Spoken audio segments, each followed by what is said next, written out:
മുക്തിക്കു വിഘ്നം വരുത്തുവാനെത്രയും ശക്തിയുള്ളോന്നതിൽ ക്രോധമറികെടോ.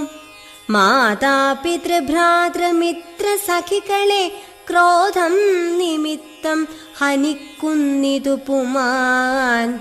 ക്രോധമൂലം മനസ്താപമുണ്ടായി വരും, ക്രോധമൂലം നൃണാം സംസാരബന്ധനം. ക്രോധമല്ലോ നിജധർമ്മക്ഷയകരം, ക്രോധം പരിത്യജിക്കേണം ബുധജനം. ക്രോധമല്ലോ യമനായതു നിർണയം, വൈതരണ്യാഖ്യയാകുന്നതു തൃഷ്ണയും. സന്തോഷമാകുന്നതു നന്ദനം വനം, സന്തതം ശാന്തിയെ കാമസു